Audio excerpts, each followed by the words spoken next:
Muito obrigada. Agradeço o convite para partilhar aqui algumas ideias sobre este tema. Devo dizer que o convite já vinha com título, não é? E era Ensino Especializado em Educação Artística, duas missões distintas. Em face do que eu tenho estudado, do que eu tenho pensado e trabalhado com alunos, eu perguntei, é possível colocar uma interrogação? Deixaram-me colocar a interrogação, porque senão seria um pouco contraditório com aquilo que tenho estudado e me tenho cada vez mais convencido de que não. Comece por aí, não é? De que não serão duas missões distintas, digamos, à la longue e como meta final, embora estejam, de momento, com características muito particulares.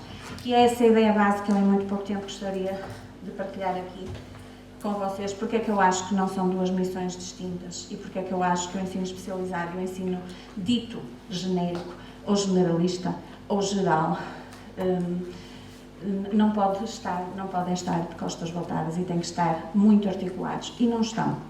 E muitas vezes não há, aparentemente, grande vontade de que estejam, porque cada grupo profissional está muito ciente das suas características, das suas especificidades, e isso, quanto a mim, tem sido um obstáculo a uma força que a união traz, não é? Então,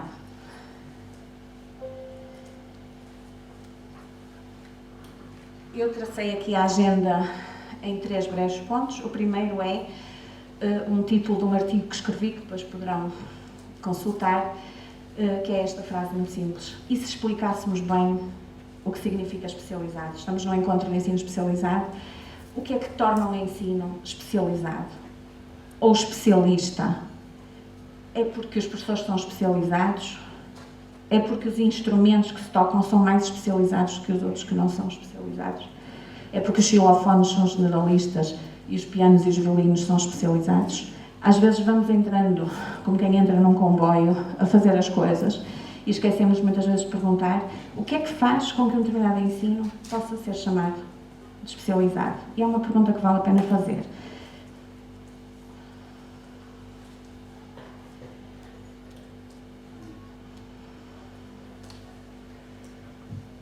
Então, temos por outro lado, no título que me propuseram, a educação artística. Eu assumi que, como apareciam em contraste, que a educação artística se referiria mais ao ensino genérico, porque de facto é na educação artística que se costuma falar mais dessa forma abrangente, não é? Fala-se mais de educação no ensino genérico e fala-se mais de ensino no ensino especializado.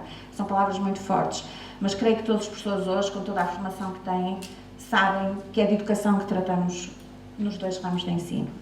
E também fazemos ensino. São divisões que, mais uma vez, são para questionar, não é? Portanto, eu considero isto um construto muito difícil de definir e não me identifico com esta expressão educação artística. E, finalmente, um terceiro ponto, as metas para o ensino da música em Portugal, metas para uma missão a curto, a médio e a longo prazo.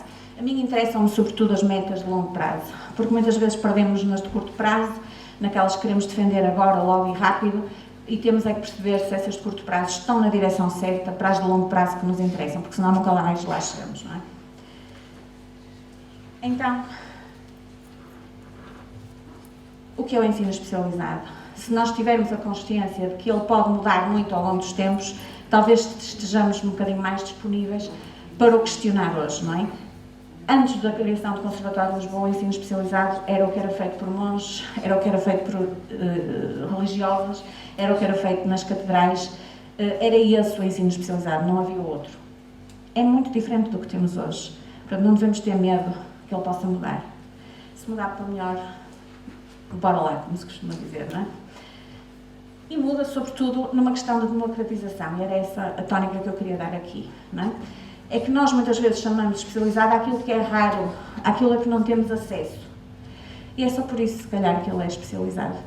Porque se toda a gente tiver acesso, ele deixa de ser especializado, basta ensino de música, não é? Não há mais nenhuma disciplina que esteja tão fragmentada no currículo como a nossa. ensino especializado, ensino genérico, AECs, enriquecimento curricular, e depois os pais ainda vão comprar aulas na loja La Miré ou na loja do Salão Mozart, não é?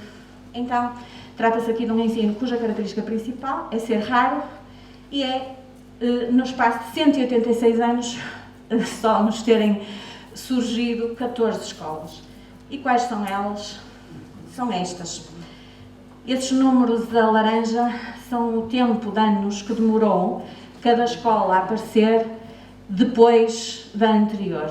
Lisboa em 1835, 82 anos depois o Porto. Depois temos na Madeira o conservatório que está agora a celebrar os 75 anos que eles consideram a partir da Academia de Música da Madeira, e por aí fora, não é? Até às escolas mais recentes. Temos aqui o diretor da 14ª, não é? Que está aí na coluna do lado esquerdo, não é? Portanto, digamos que em 186 anos acho que é pouco, não é? Temos que perguntar porquê.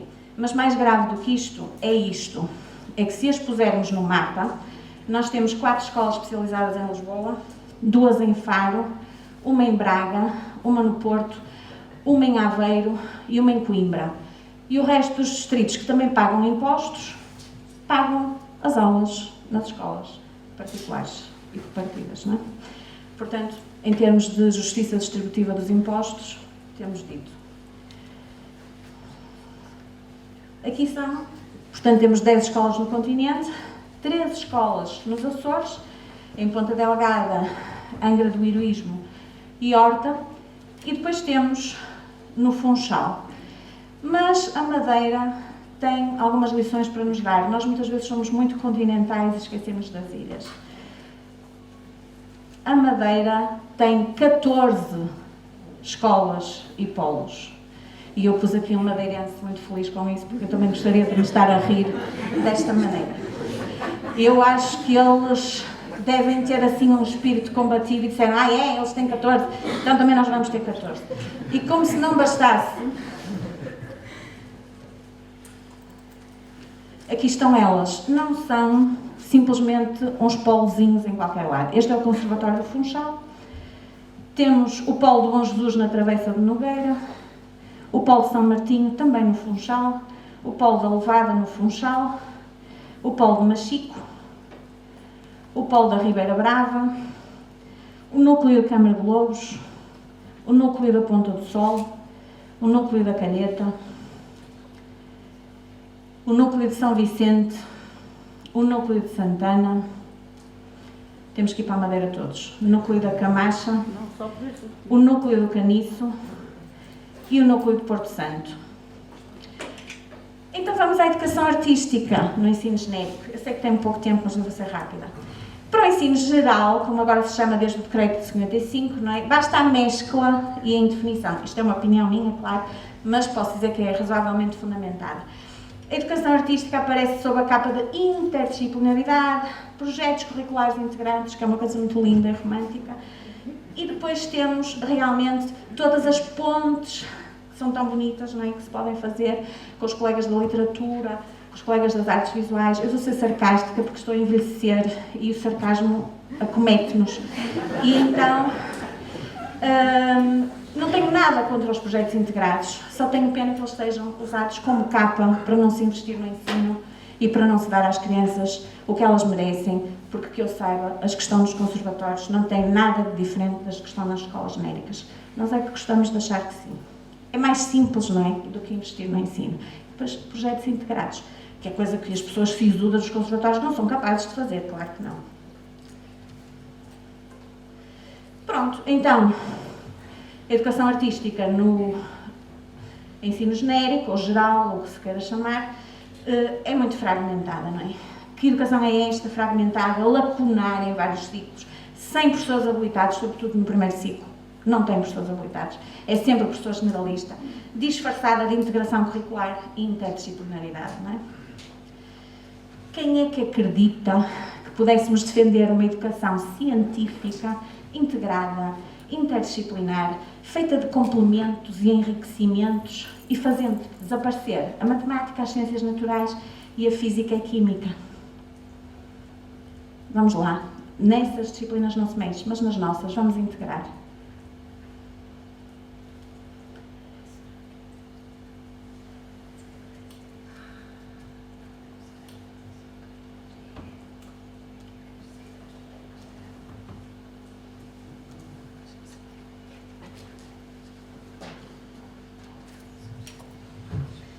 Então, o que é que falta e o que é que está muito demorado?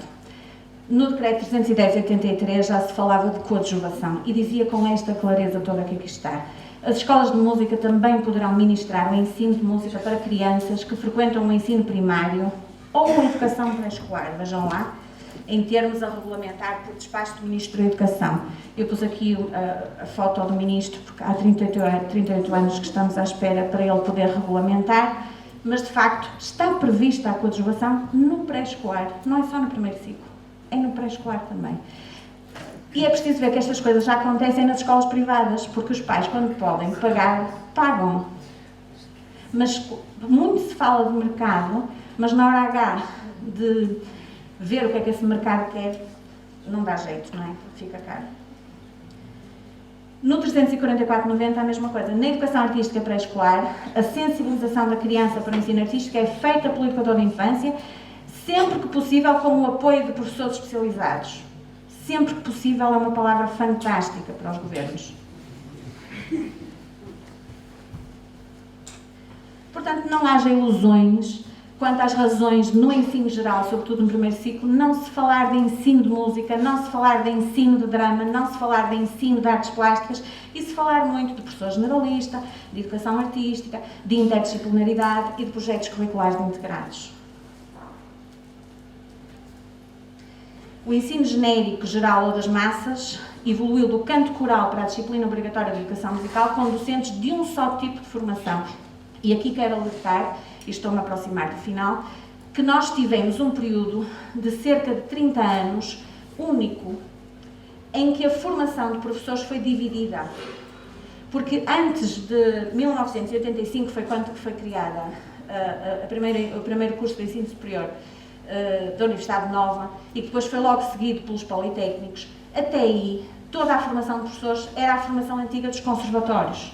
Com todos os limites que se lhes possa pôr, era a formação que durante muito tempo formou todos os professores deste país para todas as escolas, certo? A partir da criação das ESES é que se começou a inventar este conceito de que é preciso um professor específico para certas escolas. As escolas genéricas.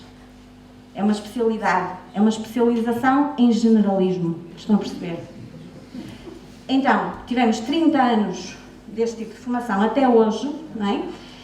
Em que as pessoas, claro, cada um tenta fazer melhor a sua profissão. Se eu sou especialista em generalismo, deixa-me cá de desenvolver uma pedagogia própria. Mas não será que estamos a falar só de turmas? Enquanto que no ensino especializado temos mais ensino individual, não é? Portanto, um decreto muito importante que eu recomendo que vejam com muita atenção é o decreto 79/2014 sobre a formação de professores, onde aparece no anexo toda aquela lista dos mestrados que são agora obrigatórios para se fazer a formação de professores. E nessa lista vem o mestrado de ensino de educação musical, não é? Mestrado de formação de professores para ensino de educação musical e os mestrado para o ensino especializado em ensino de música. O que é a grande novidade e que nos põe à frente de muitos países e que as pessoas não se aperceberam muito ainda? É que para entrar nesses dois mestrados, os requisitos em termos de créditos são exatamente iguais. Os créditos de ciências musicais, instrumento, etc. O que é que isso significa? Que nós estamos a dar o salto naquele período de 30 anos de uma certa esquizofrenia de formação de professores para perceber que, pelo menos ao nível da formação de professores, nós temos que ter um professor igualmente qualificado, quer vá para uma escola que decidiram chamar-se de geral, genérica ou o que seja, quer vá para uma escola especializada. Tem que saber tocar instrumentos, tem que ter formação de história da música, tem que ter toda a formação exatamente igual. Os critérios de acesso são iguais. E cada vez mais nós começamos a encontrar professores que têm formações muito próximas, quer vão dar aulas nas escolas genéricas, quer vão dar aulas nas escolas especializadas. Só que, por vezes, alguns ainda se tentam adaptar ao ambiente e modificam as práticas pedagógicas. Portanto, temos ainda que avançar, dar 2 passos atrás e perceber o que andamos a fazer, não é? Portanto, temos que apostar no ensino articulado, temos que perceber que, na verdade, se calhar, não existe nenhum ensino genérico. Não há professores genéricos, não há meninos genéricos, não há música genérica, há ensino de música, qualificado, com pedagogias adaptadas às diferentes idades, não é? E a haver uma fase mais generalista, obviamente que ela será no pré-escolar, no primeiro ciclo. Mas não é na essência da formação musical, é sobretudo na pedagogia que nós temos que preparar os professores. E aí temos que convir que há algumas lacunas na própria lei. O professor dito coadjuvante, que poderia ir ajudar o professor generalista no primeiro ciclo, nós não sabemos bem se pode ser do segundo ciclo do genérico, se é o professor do conservatório. Vão sendo todos, não é? Porquê? Porque o tal ministro ainda está ali a ver o cabelo a ficar branco. E pronto, estou-me a demorar muito. Portanto, é necessário desenvolver pedagogias instrumentais em grupo, porque não passa pela cabeça de ninguém que todas as crianças deste país tenham um professor de instrumento só para si, mas na base, no pré-escolar, por que não desenvolver pedagogias de ensino instrumental em grupo e desenvolver a formação de professores nesse sentido. E é necessário expandir a frequência de ensino articulado. E agora uma dica que vos deixo para pensar. Se nós olharmos para os regimes de frequência dos alunos, o supletivo, o articulado e o integrado, na minha perspectiva, eles representam a evolução histórica do nosso ensino. O ensino começou por ser supletivo, emprestado dos mosteiros. Vamos lá completar a nossa formação, tocar piano e falar francês, como diz um artigo do Brito, que está ali ao fim, não é? Portanto, nós fazemos as outras coisas todas e depois ainda vamos estudar música no ensino supletivo. Surgiu o ensino articulado no tempo da professora Maria Luz Rodrigues, teve uma grande expansão, levou uma machadada mestra a partir de 2010 e estamos à espera que algum dia todos os meninos tenham música na sua escola, seja porque é articulado, seja porque há ilhas que resolvem cobrir o território com edifícios, seja pelo que for, mas de facto nós precisamos de um ensino integrado, especializado e público para todos os alunos do país. Eu bem sei que sou idealista, mas alguém tem que ser e eu optei por esse caminho. Como diz Bartolo Paiva Campos, não há um caminho a descobrir, há um caminho a construir. Ou seja, não temos que andar aí com uma varinha, como quem descobre ouro, à procura do talento que está ali atrás, em freixo de espada assim, está lá 3 talentosos que temos que encaminhar para o conservatório. Não, temos que dar formação às pessoas. Eles podem ser imensamente talentosos, mas querem ser advogados ou cozinheiros. O problema deles, a escola tem que ser de qualidade para todos. Portanto, termino dizendo que, de facto, não considero que hajam 2 missões, nem 2 tipos de ensino. Mesmo que eles estejam aí, eu não os quero ver. Eu quero um país que progrida para a democratização. Obrigada, então.